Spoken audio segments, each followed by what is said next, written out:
Welcome to Comics with Dan, and we're going to be taking a look at The Pedestrian number 3.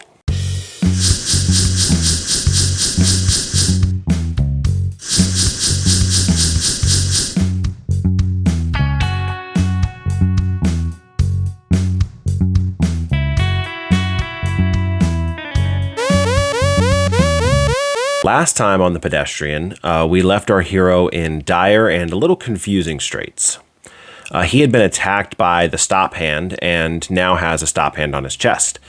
Sophie, the crossing guard, and Randy are seen dragging him to the former's car.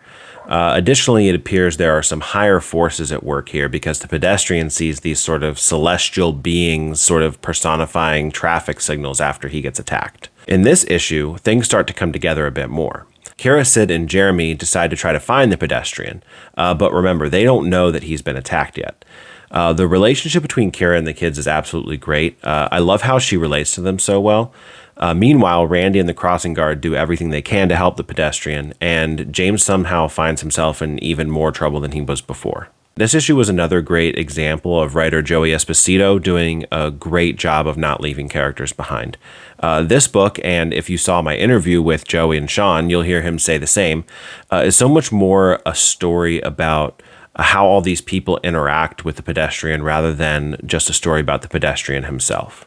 This issue was a bit more grounded, but still did lean into the cosmic side of things to a certain extent. I have no doubt that the final issue next month will tie things up nicely, or give us something to look forward to in a possible sequel series. Von Gorman's art continues to be great. I'm not sure how much of the scene setting is in Esposito's scripts versus how much of it Von Gorman does himself, but regardless of whose ideas they are, Von Gorman is executing them perfectly. One great panel is here with the view of these totally not threatening folks from above. Truthfully, I can't show you much art from this issue because it feels like every single page has spoilers on it, which is, to me, how you know you have a good comic in your hands. And it would be better for you to just read the issue, especially pages with our fast-walking hero in them. Von Gorman's art style is not overly flashy, but it fits the book perfectly. He captures the expressions on the characters' faces very well, which is important in this book because it revolves around how these characters are reacting to the situations that they're in. I think the one minor drawback to this is that it can end up looking a bit wonky if the look that Von Gorman is looking for doesn't land. This happens once or twice with the detective, but I'd say he has a pretty high success rate on portraying the emotion he's going for. Interestingly enough, it seems that he draws the pedestrian's face the same each time. Whether that's deliberate, because as I said before, the book is more of a focus on the people around the pedestrian, or just a coincidence, I'm not sure.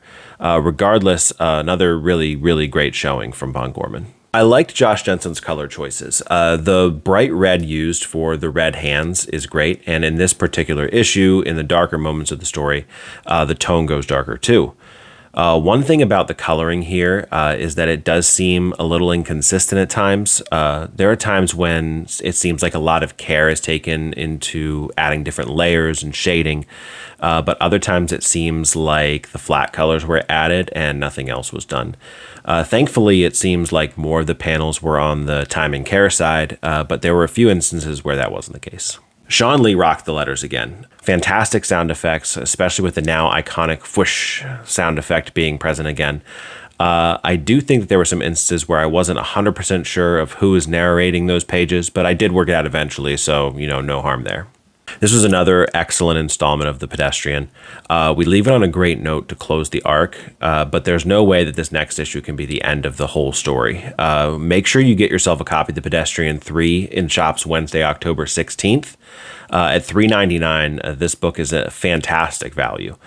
Even if you have missed out to this point, pre-orders for issue number 4 are still open and are important because this will tell folks that people want more of this story. So make sure you get your pre-orders for issue number 4 out there as well when you go to pick up issue number 3. Make sure you like the video, make sure that you subscribe, check out my other videos here, and thank you for watching.